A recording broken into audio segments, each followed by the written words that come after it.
I'm sure most of us will learn our tech savviness or anything tech from people who are way younger than us. So you choose depending on what you need at that time. You know, if you need a business coach or somebody who will teach you business and who will teach you how to splash your name, do it. You may be an introvert and not like doing it, but you do it because not because the flashing of your name itself.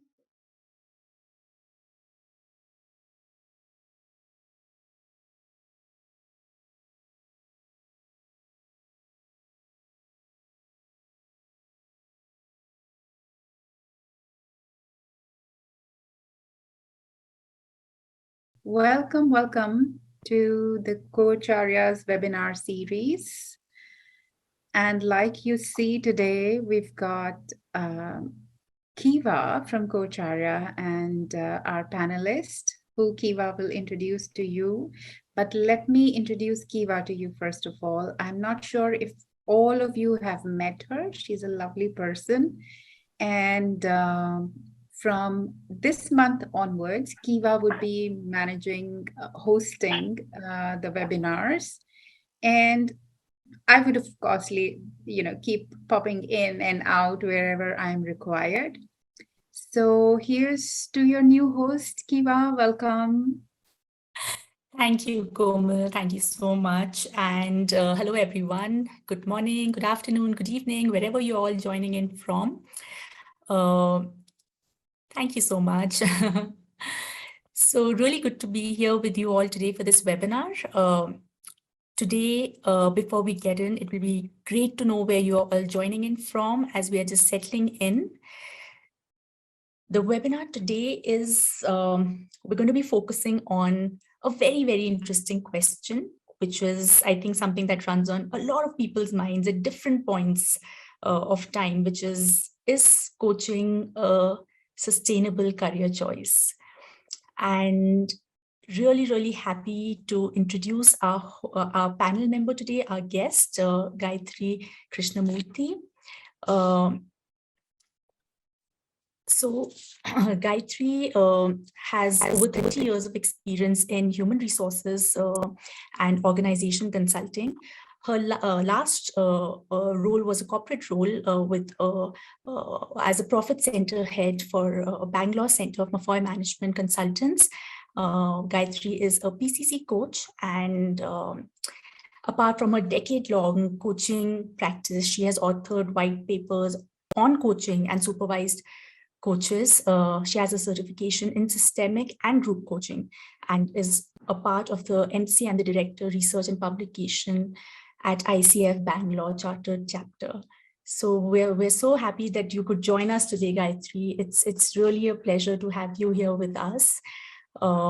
We also have Komal with us, who I think you all already know. And I'd like to also formally introduce Komal to you all.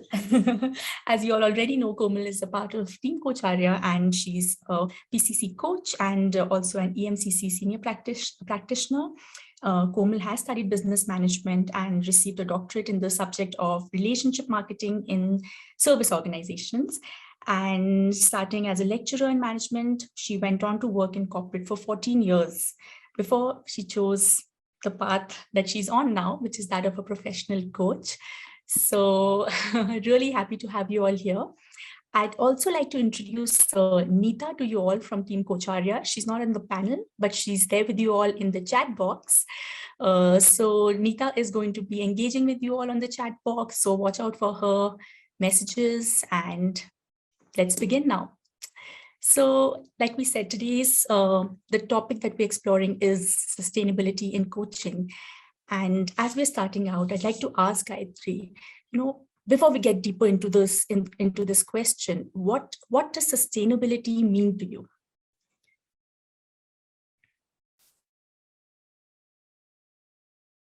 Gayatri, sorry, I think you're on mute. Gayatri, I'm so sorry. Oh, thank you, Kiva. Yeah, can you hear me now? Yes.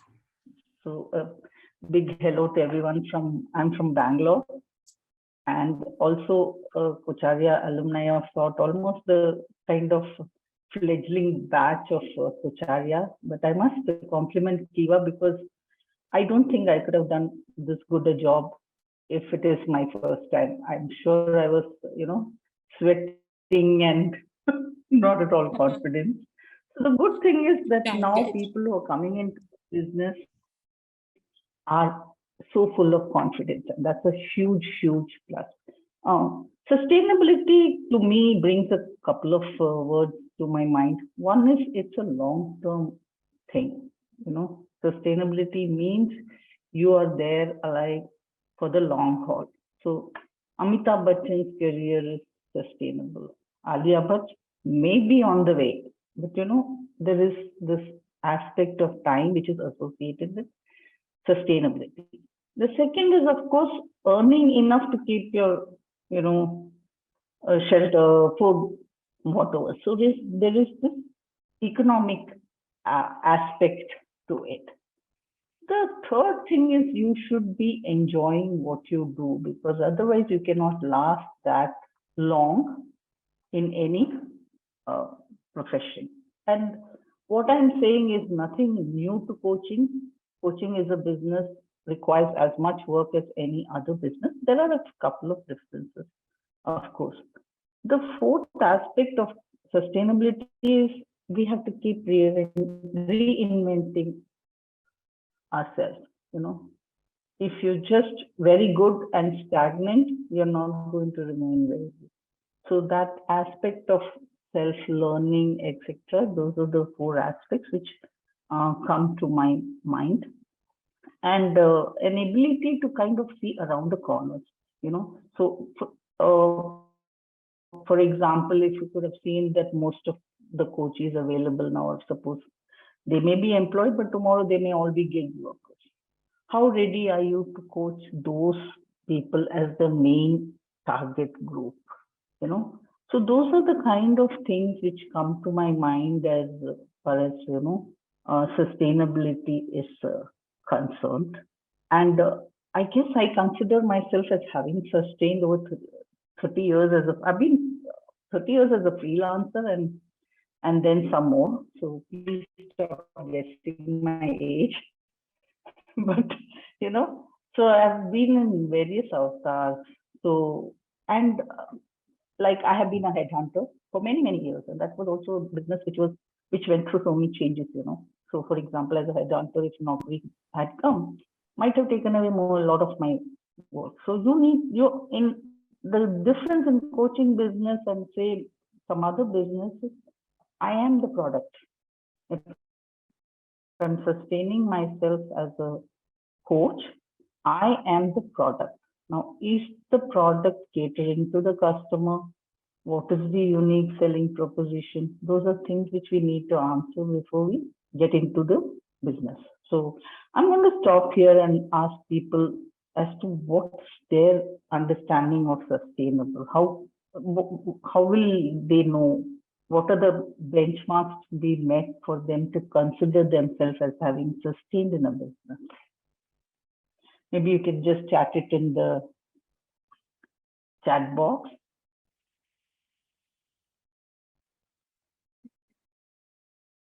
Others are typing in. It would be lovely to also hear your thoughts, Komal, on what sustainability means to you. Thank you, Kiva. I think I absolutely agree with Gayatri, and I like the way she's brought or sort of expanded the idea of sustainability. Because for most of us, when we think about a sustainable career, we only go to the financial aspect for it. Like, would I be able to earn it enough to maintain a certain lifestyle that I want?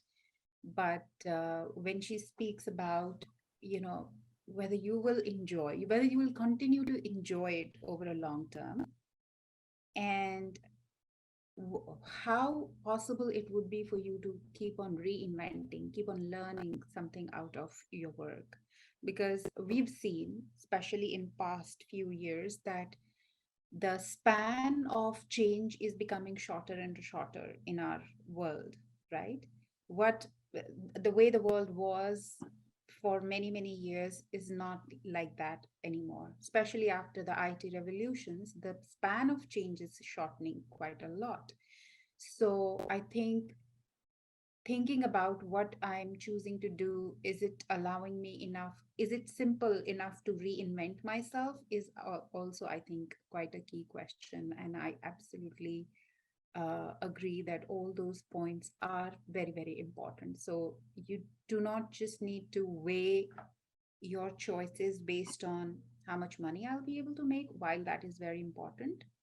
I think, will I continue to enjoy it for a very long time, or will I get bored out of it, is as important a question.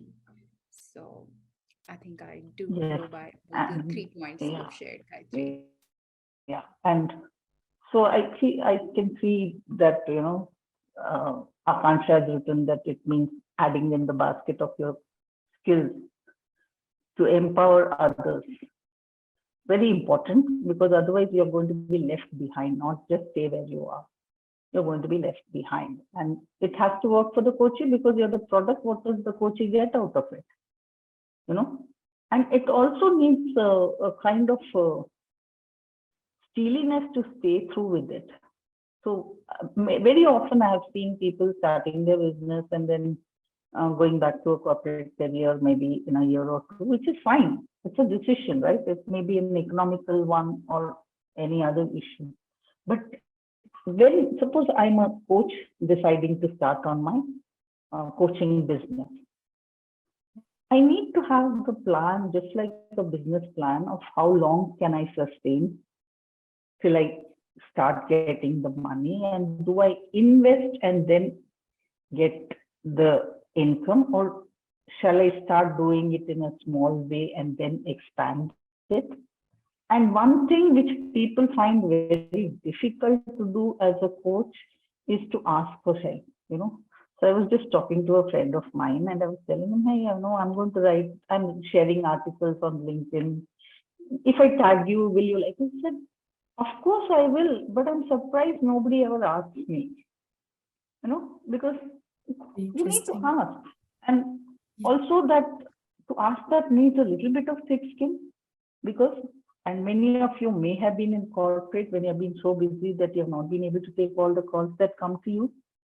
And now you will perhaps face it at the other end, You may make calls which will not be answered, maybe for any other reason. So it does need a little bit of thick skin to keep at it, And the investment you make is both in terms of your digital footprint, which is very, very important nowadays, because people have to find out that you're a coach.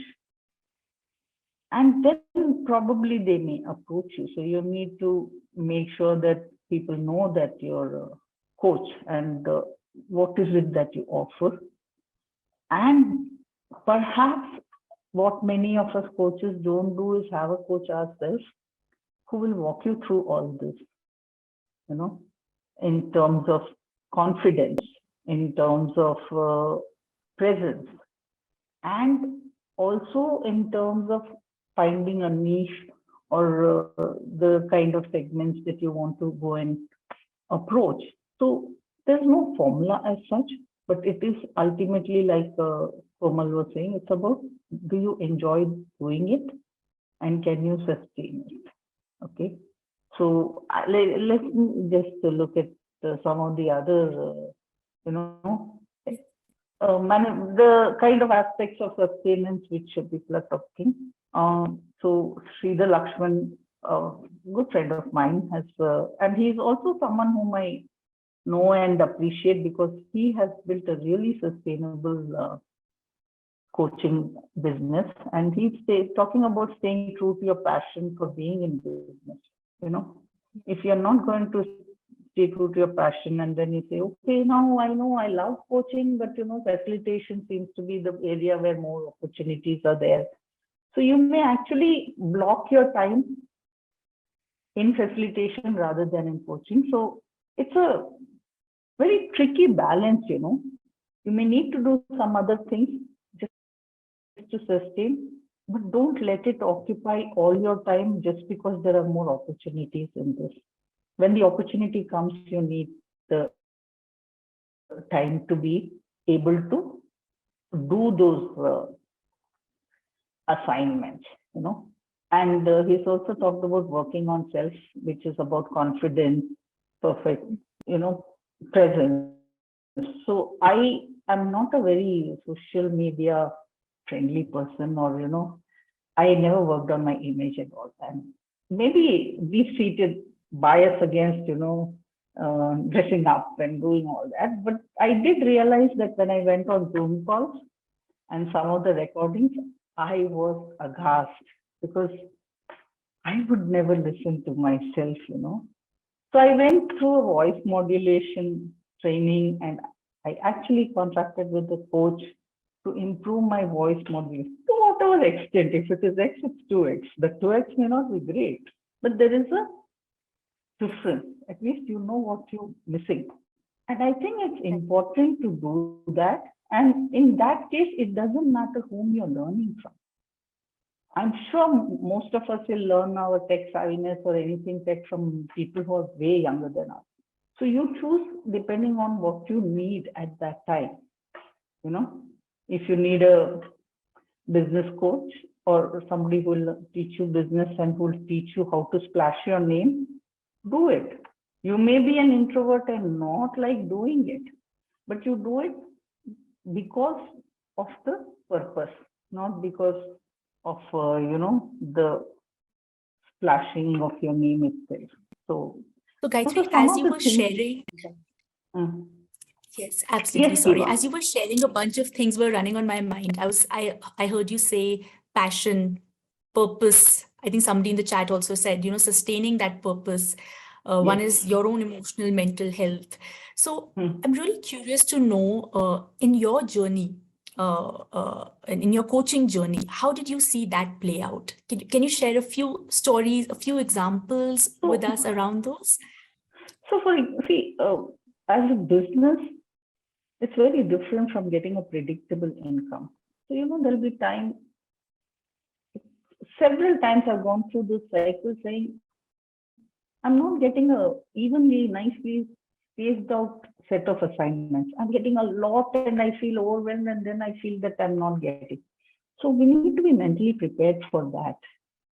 And the best way I have found in my personal experience is when you have the time, something else related, maybe do some course on coaching itself, or I have two things which I like a lot and which don't depend on others and which doesn't cost a lot that much of money. So it's not like I keep doing certification. I write a lot, and I completely believe that every coach should write, because writing, of course, is the best way to get to know the subject better. And especially if you're not very comfortable splashing or self-display, you can, connect through writing. The second aspect is research, which is also important. And we're planning to do some research on the sustainability of coaching, but not from the coach's financial point of view, in terms of is the coachee actually enjoying it or feeling the effect of their coaching maybe 2 years later. That is very important, because if you are a coach and you have coached people who 2 years later can still relate, saying that this coaching has helped me even now, imagine the impact on your business. Imagine the testimonials you can give, and when people have been impacted that positively, they will become your ambassadors, So we need to be prepared for those kinds of ups and downs in the business. There are other things, like, for example, credentialing. Of course, most of the people who are in this webinar would have either already credentialed or will be credentialing, and it is extremely important. I can't state it. I can't really say how important it is, because it's definitely one of the critical things. Having said that, it does not automatically get you any assignments. There are companies which are now wanting only credentialed coaches, so it's a necessary condition more or less, but it is not sufficient. There are a lot of non-credentialed coaches who are getting a lot of good assignments, and they may be good coaches also because they are quite popular and they are sustaining themselves as coaches in spite of the credentialing. So credentialing is important, but you still need to work at it to get business, And business, for example, now we have group coaching with ICF as a certification. And maybe that is the way it will go, because for the client also it's an economic decision, right? So we do need to tweak both our capabilities as well as our offerings, keeping the future in mind. So I remember, this is not from a coaching context, it's just in another business context. So there's this book by Rita McGrath, which is called Seeing Around the Corners, okay? And in that, she talks about inflection points, okay?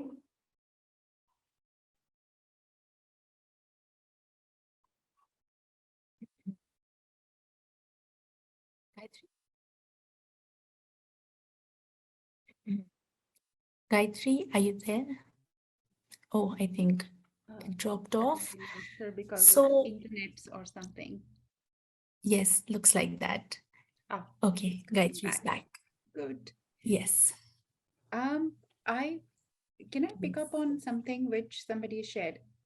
Gayatri, you're on mute. Yes, please.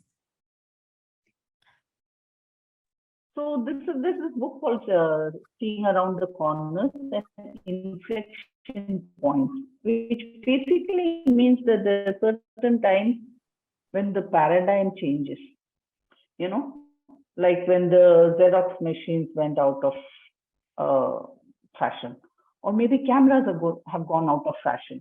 So you need to be able to see around the corner and see what is the world coming to. Maybe the next big thing could be artificial intelligence aided coaching. Now, if that comes in, whatever a bot can do, we don't need to do. And if you're doing it, it's a very temporary phenomenon. But there are things AI won't be able to do, Maybe it won't learn as fast as we are able to learn. So then you have to bifurcate your whatever you do into things which can be done through AI and which need to be done by you, And there are a lot of companies which are working on this area. So these are some of the things which I feel, as you grow in your career, you should do. In my own case, I think doing things, I won't say complimentary or as such, but doing things which are not directly paid. For example, this session or some pro bono coaching. Now, complimentary things can do a couple of things. One is it gives you visibility, okay? And it also makes coaching reach areas, maybe housewives, etc., which cannot be reached, but which will form part of the future target, right? So that it's possible to concentrate on just one section like that. So there are some people who are only doing work with the small and medium enterprises. And normally small and medium enterprises are not approached because there's this bias. I may be wrong, but I feel there's a bias that they can't afford. But the fact is, decision making in SMEs is so fast that if you can convince them that there is some value, then you can actually have a sustainable coaching business with them as a target. Yeah. I found it very interesting, Gayatri, I was just saying, I found it very interesting when you said that the possibilities are endless. I think because sometimes when you're in it, it looks like this has to be the clientele or this is the scope, but I think it can definitely be much broader than, what one imagines. I'd like to also just hear from Komal. I think you were sharing something, Komal, Gayatri, when the internet had dropped off. If you could just bring that back. Sure. Yeah, I'm interested in hearing that too. So I was just picking up from what Amy sort of wrote in her, feedback, saying that sustainability involves an energy that will be available for growth and development for the coach and the coachees over time. And it also sort of connect with the fourth point that I think Lakshman put in, that before you or while you are preparing to work with your coaches, every coach also need to be ready to work on themselves. And especially when we are making transitions, like, okay, so I've worked throughout, like I've worked in corporate for many, many years. And then I said, okay, now I'll start my business. Maybe it doesn't feel like, it feels like, oh, I have worked for so much, and in the business side, so I know quite a lot about business. But knowing about business from the perspective of being an employee and knowing about business from the perspective of being an entrepreneur are two completely different things, right? True, true. Because it's a change of mindset, and it's also a change of lifestyle. It's a change in the way of being, absolutely right. So to recognize and give ourselves due credit that what we are going to do is not just like, okay. And the biggest part is, we know, like when we make that decision, we say, okay, yeah, so I will not get the monthly salary and I would need to spend some time, and we give ourselves some leeway that, okay, for this time period I might not be having this much of a regular income which I'm used to, so I will plan for it or prepare for it. But what we forget are the softer aspects around it. And those softer aspects could be your system, your family, your parents, people around you who have always been used to seeing you in a certain identity. Now it's like in transition.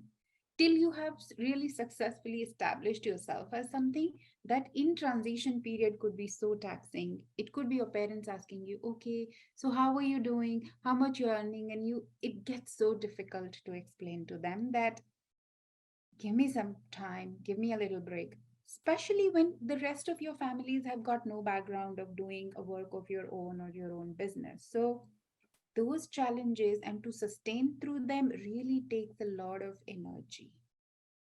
Yes, It yes, takes a lot of positivity, it takes a lot of resilience. So I think it definitely translates to, and a whole lot of it you cannot know till the time you have gotten into this field, you know no matter how much we say that, oh, well, I'll plan for the worst, but you will yeah. not know the worst till you get into it. That is You're true. sharing. Yeah, there's also another aspect, Komal. When you're in a corporate, there's so much of support system. Your stationery Yes, comes to you. If your Wi-Fi is absolutely. not working, somebody will do it. And here, the higher you are, the tougher it is. In fact, if you're when you're at a lower level, you're used to doing these things at least. So the fact that you have to take care of all that yourself, if your tax is not filed or you say your returns are not filed, you can't just get away. It's all on you. You might hire a chartered accountant to do something, but ultimately you're responsible for end to end. And believe me, this end to end without support is not very easy. You know, so we need to look at those aspects. And of course, what Komal says, especially in India, is very common. Where do you work? Oh, you were a general manager. Now what are you? Nothing. And why? How come you're sitting at home on a weekday? Oh, you know, all kinds of things come up from friends, from relatives, which, as long as that's where the self-esteem and confidence and the presence comes in, right? If you're very confident about what you're doing, you should be able to sustain, but be prepared. But how much ever you think you're prepared, things will hit you, you know? So that is one thing. I just wanted to address Ian's question about the credentialing being less in, the emphasis on credentialing being less in Europe. I don't have experience in Europe, but EMCC seems to be all, hammer and tongs in getting everyone credentialed. And I'm very fond. I have very good experience with EMCC. And the difference is in India, the clients are mostly corporate. No, not that many personal clients will pay reasonable amounts for coaching.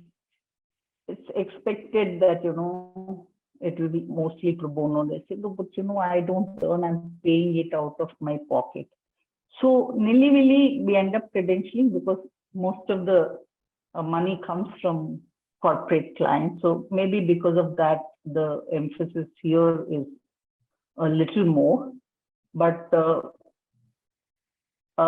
if people are willing to pay, then they may start looking at credentials, because it at least tells you that they have gone through a process.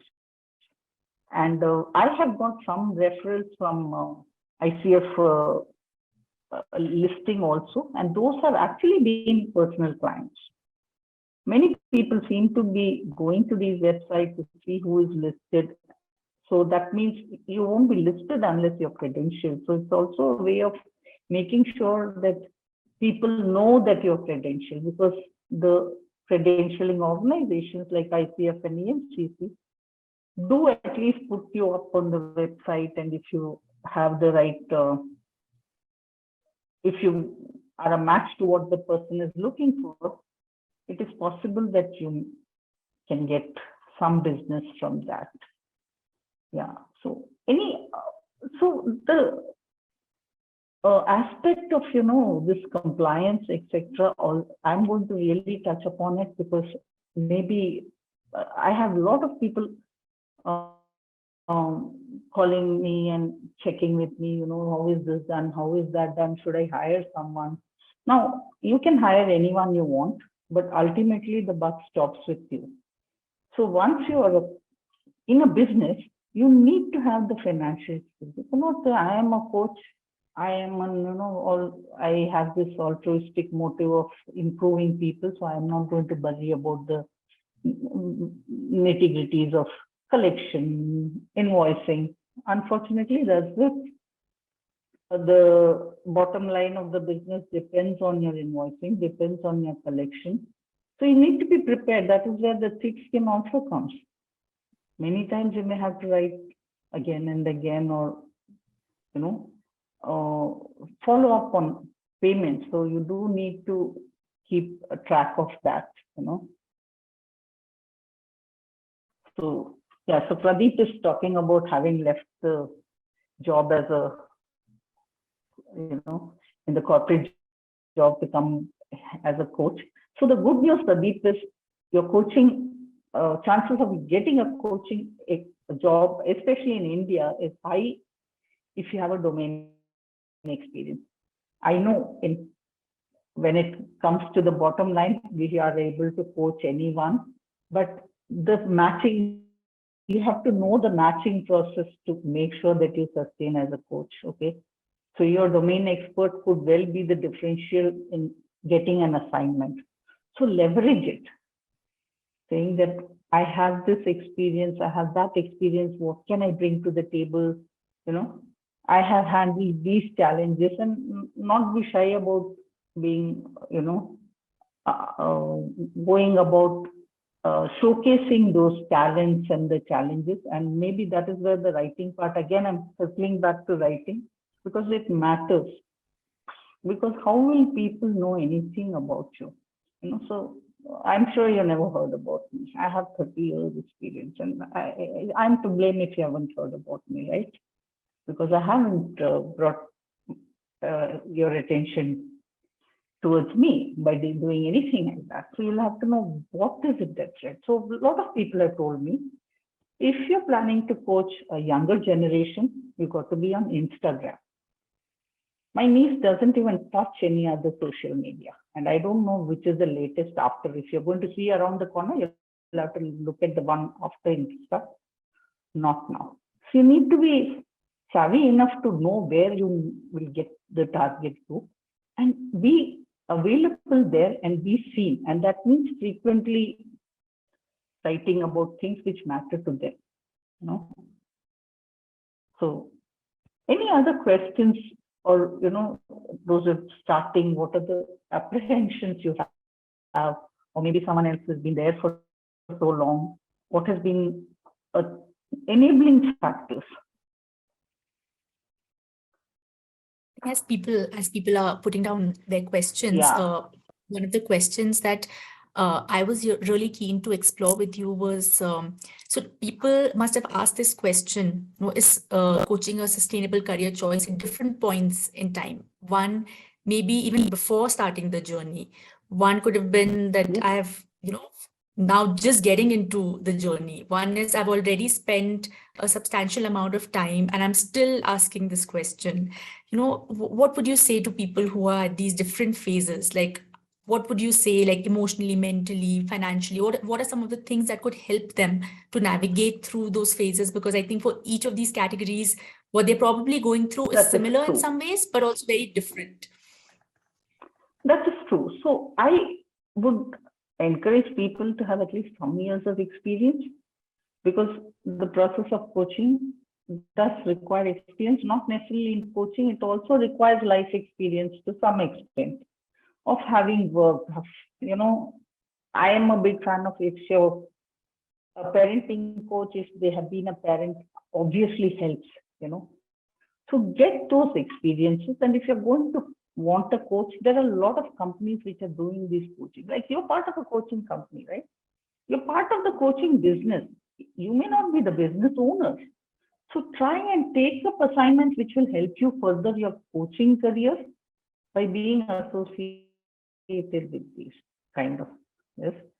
And at any point of time, it depends on what your financial goal is and what are your dependent, who are the people dependent on you, and what is the sum of money which you will need.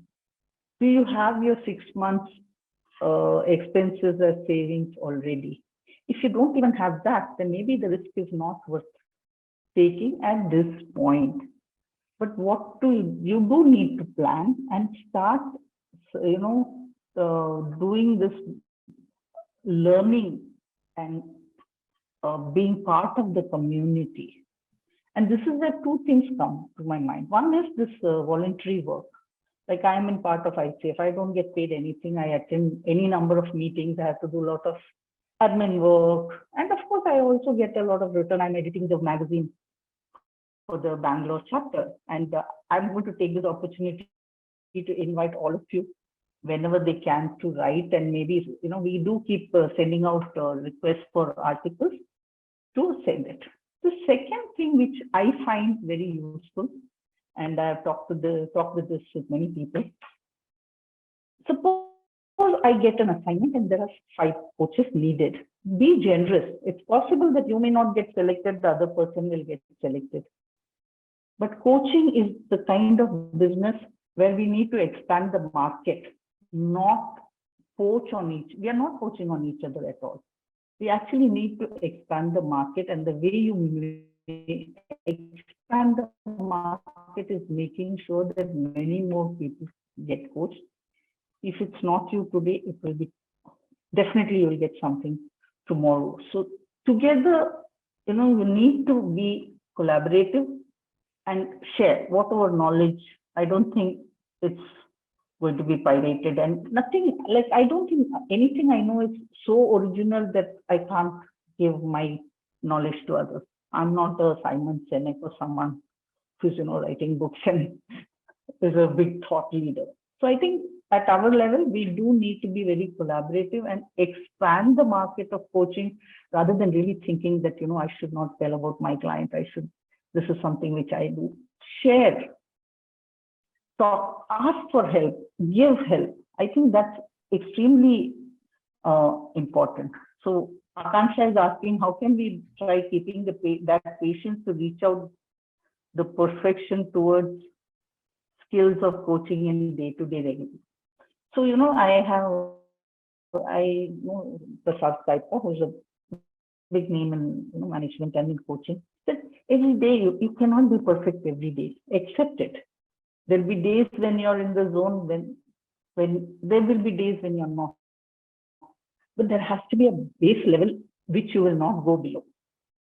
Don't do it on that day, So you reach out, yes, but don't beat up yourself for not achieving it on a regular basis. Hopefully, it will all average out. Does that answer your question, Akanksha?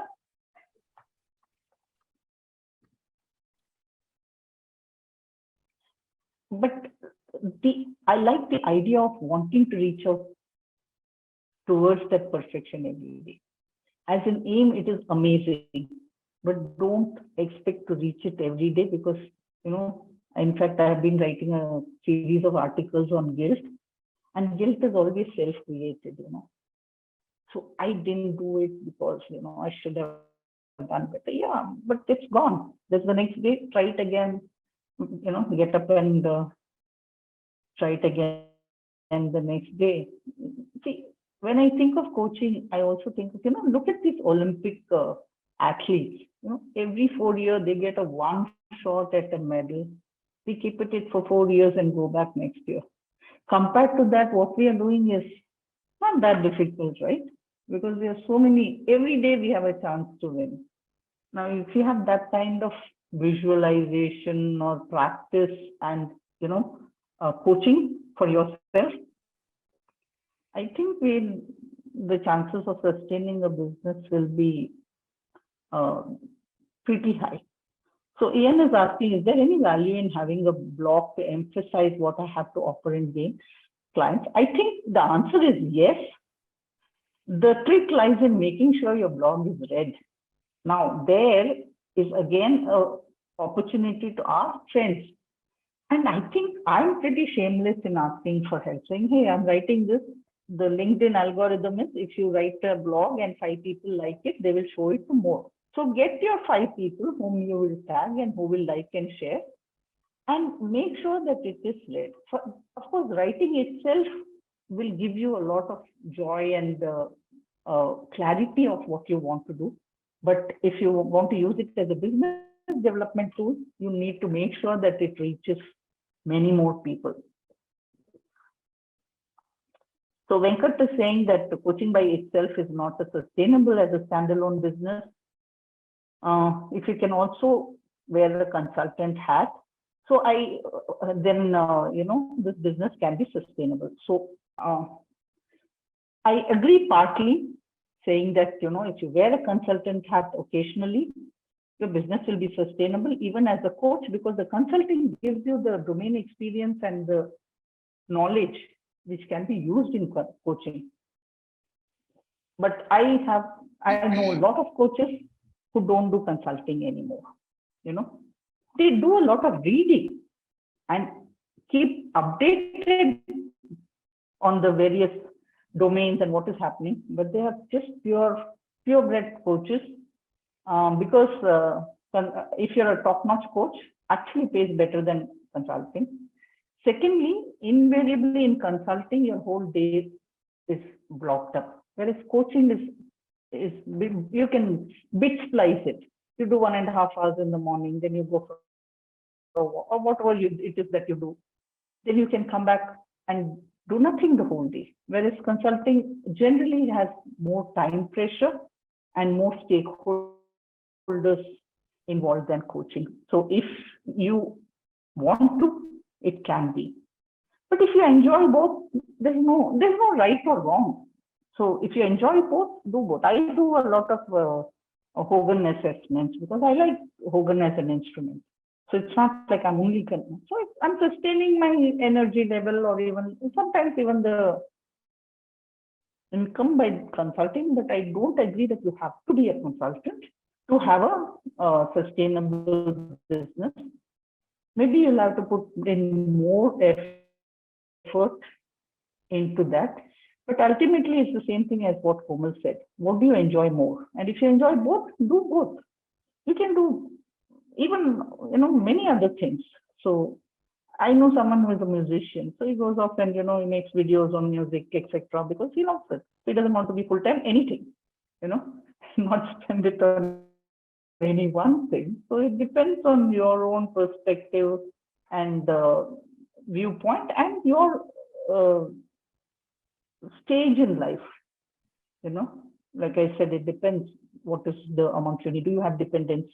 Do you have to send a kid to college? Then you'll have to think many times before you will suddenly decide to quit and start a business. Any business, isn't it? So yeah, Gayatri, financial aspect. Just want to address that one question of financial aspect decides what you do in life. But I find that people don't estimate their needs very accurately. So so if you have a house, it's an asset. If it's worth 4 crores and you need money, you may want to shift to a rented house and use that as a very comfortable backup. So you'll have to see which is the emotional part of the money which you are holding and what is the actual need. But that need will keep increasing. It will never decrease. If you're living off, say, a certain amount of money, it will always be 1.1x or 1.2. So you have to keep it. So when you actually exponentially, if you see, the money will be very different. So again, like I said, the financial aspect is very important if you're in a business. You were asking me something, Kiva, when I cut you off. Sorry, tell me. Yes, no, not at all. I was just in connection to this, actually, I was curious to learn about. So when we look at coaching as a space, and let's say if we compare it to any other entrepreneurial activity that somebody wants to undertake, people would ask the same kind of question, right? Like, is it sustainable? So what do you think makes coaching, as like if we say it is sustainable, it is a sustainable career choice, and what about coaching would make it sustainable according to you? And Komal, please feel free to pitch in as well. Actually, the joker is in the pack of you're in coaching because you're the coach. Okay, the product is quite well defined. At least the basic product. The customer may change, but the product is not changing much. Suppose you're in an industry which is selling products, say in the automobile industry, and suddenly there is work from home. Your whole target is gone. Whereas here, the product is changing, but you can keep finding new markets for the same product. Of course, the product has to be upgraded and refined. So, okay. So, can I take one question from the chat? I think Neeta's put a question as well. Somebody wanted Raja Krishnan's question. Yeah, apart from gaining credentials and subject knowledge, what are the other areas which you would suggest the coaches should expand themselves? I think expanding the market as such, talking about it, spreading coaching awareness. So not only you gain credentials, of course, is just your thing. Subject knowledge and areas is something which would probably you can share and also listen in and expand the market for coaching and areas you can select. You can, like in our magazine this time we have something on coaching as a business, financial coaching, and in fact last time somebody had written coaching through art. So just imagine the amount of variation which is there, So, and like I said, I think writing about it is important because then, like I said, the clarity becomes, but otherwise, yeah, gaining credentials and subject knowledge, business development, whether you like it or not. And I know most of us would not like business development at all. I have a good network of people, so I get approached by many coaching companies saying, why don't you join us? You get us business, we'll give you referral, we'll give you commission. I say no, but it is a very, very important part of the coaching business, just like in any other business, So the subject knowledge and credential will give you the credibility for people to contact you, but unless they know you are there, and the digital footprint for you as a coach, either on the social media or in your own website, I think is more important. Then maybe I can ask Sridhar to suggest a few more things because I know, for example, he spent a lot of time in perfecting his website, and I have a very different business model. I just use my LinkedIn link and tell them, look it up, you know about me. So it depends on what way you want, what way you are comfortable, announcing your presence. Does that answer your question partly, at least, Raja? Or do you have any follow-up queries? No, I think it does. He's thanking you. It's okay, sir. Yeah. So, yeah. So what you were sharing, So, one Komal, point that have you been? No, I was just. Yes, please, Komal, continue. okay, no. So from what you'd been sharing, and there were a few points which were sort of coming very strongly to me, and I was thinking it would be good to highlight them. One is like whatever is our choice or whatever is our reason to get into the coaching or make coaching as our career, I think what would success look like would be different for all the people. So as coaches, I think it's even important for us to have our own success parameters instead of looking at other people like, oh, somebody is like a world's best coach or I am not there. The point is, do you even want to be there, right? Does that mean success to you, or is your success lying in some other parameters, some other ways? Have you come to the coaching because you feel like you want to be have a freedom and control of how you are using your time by still being in the people domain and supporting others? Then your success will look very different from somebody who is like the topmost and who has got a team of people around, because again, that person's time will not be entirely under their own control. So knowing Yes, yes. very clearly what is my reason to be a coach and what does success looks and feel like to me is something very, very important. Correct. And And another thing which was popping up in my mind when I read Raja's question was that, like you said, business development and to know about it is very, very important. I think there are a lot of patterns that we get ourselves involved into, which we need to be ready to break away and start becoming comfortable with something which is different to us. For example, networking, going out and about, becoming comfortable to talk about self without thinking and feeling that, oh, am I bragging or am I being narcissistic? you know, or yeah, why do I and even need to, right? And knowing it, and I think that is something which has happened, especially in my personal experience, is that being a coach can be your personal choice, but don't make it a personal journey. Make it a shared journey. And what I mean to say is that it could be your own choice that you want to be a coach, but you will only succeed as a coach when you learn to have people around you.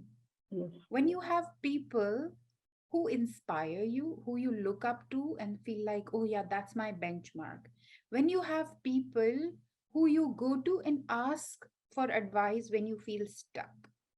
When you have people who you just go and do your catharsis or cry out and say that I think I'm not getting successful, or I think I'm not getting whatever effort I'm putting, what do I do? Because you do need that space for yourself as well, because becoming sure, successful sure. in life, although is a hero's journey as we call it, but we shouldn't forget that hero is supported by a whole lot of other castes and supporting Yes. members So, yeah, and to add, we need to become that support person for someone for else. others. Yep. Yes, because it's not a one-way street. So You Ruta know, has funny thing asked, is, Gayatri, as coaches, we are very comfortable being out there for others, but yeah, most of the coaches are very yeah, but being out uncomfortable there for seeking that support for themselves. that is true, but this may not be the kind of coaching kind of support they need. They may just want to be the agni aunt and advice or whatever they need. Yep. So Ruta has asked about pegging your coaching fees. Okay, the range is very wide, and it is what you feel your worth. You make yourself. So suppose there's one way to do it. Like if I were working, I would get say certain amount. Okay, simple math is, if you're in a company where you're working, you're hardly working for 10 days a month. Look at that figure, amortize it over a month. That may give you a benchmark, and then you can go for it. So what happens with the coaches who don't get initially the work? The companies are very clever in saying, I give you volume, so please reduce your rate. And that's actually a very slippery slope, because now you're getting hooked onto a low rate, high volume, leaving yourself very little time to go for the higher volume. So be very clear where you will peg yourself and don't look at others.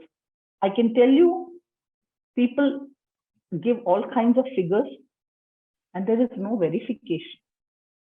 I can say I am the best coach. I was given 100 best coach by my brother. He told me I am the best coach. I can put it up in a LinkedIn post and said, this organization has rated me the #1 coach. Where is the veracity? There are enough number of people giving enough awards and talking things. And similarly for coaching fees, because I have seen people coach along with me at the same rate as me, but they have been projecting, saying that, they don't do anything for less than $1 lakh a session. Maybe they're getting that much, but it's for you to feel comfortable saying, my time is worth this much. If you don't even pay me that much, I will do something else. And initially, you may want to wait up a little instead of do some of the low rate coaching, but don't get hooked into it, and not feel bad saying that, okay, that person is able to command so much, why am I not? Personally, I have a range. So obviously, clients who are abroad will pay in dollars, they're paying a lot. Now, I don't want to be stuck in a very low rate and having to say no to a client who's calling me for a higher rate. So it will vary. Whatever you feel, you shouldn't feel cheated at the end of the day. But rates are entirely personal. But I can tell you one thing: if you get, say, suppose you go to a coach referral company, okay? Just remember that they never raise their rates. So you want to make sure that your rate is good to go for a couple of years at least, because unlike a job, inflation is generally not built into your rate with companies. And they are not going to, you will have to fight for yourself, So I fight with my clients saying that, 3 years inflation at least. So I need to raise my rate. I will have to take the chance that I might not have that client. But that's a chance you have to take, and that's why the business development is so important, saying that, okay, you want a coach of my caliber, this is what has to be paid. And if you don't want to pay that much, it was good to do business with you so far, but I think maybe we have to part with. You have to say no if you feel you're being suckered into a job, because they're also, for them, it's unfortunately, many a times it is a me versus you. It's not me and you, both of us get the best, so you need to be negotiating. And also, like, I have my circle of friends, we actually share and tell each other what we're getting, because at least we know what we can get, right? And I know I have inspired people and told them, oh, dude, you're working for too little. Ask them, and many a times they've got the enhanced amount, So I think it's a very personal thing, but maybe surveys like ICF keeps doing surveys saying what are coaches paid. Some value in doing that kind of a survey or finding out what people are paying. So I think we're almost at the top of the hour, Komal. So maybe, if you want to conclude this or say anything more. So many wonderful just insights, so many thoughts. I'm myself gathering all of those different thoughts that have come in from financial decisions to emotional sustenance to staying true to your purpose. It's just so many different wonderful things that Gayatri and Komal, you've both shared. As we are closing out, it would be lovely to hear last thoughts from both of you, and I'll also request the audience to also maybe write this in chat. Maybe one thing that they're taking away as something that they think would help them in their journey to making their coaching journey sustainable. Would be lovely to hear. And from Gayatri and Komal, it'd be really nice. Just closing thoughts on maybe one mantra that you'd like to leave everybody with. That one thing that you think will do it for everybody. I'm going to use something which all the Christians say. They say, "Ask and you shall receive. Seek and you shall find, and knock and it shall be open to you." I think it's so true in coaching. You just have to ask, seek, and knock, and look around, and it will happen. Thank you so much, Gayatri. I resonate with that so much, because for me, the mantra that helps me is to always remember that my success is everybody's success. So I feel that everybody is invested in making me successful. And that really helps me reach out, be comfortable, and open more doors for me. Thank you so much. Yeah. Beautiful. That helps me make it sustainable. That is true. Wonderful. Thank you. Thank you so much, Gayatri. Thank you so much, Komal, for your time, for all the beautiful insights.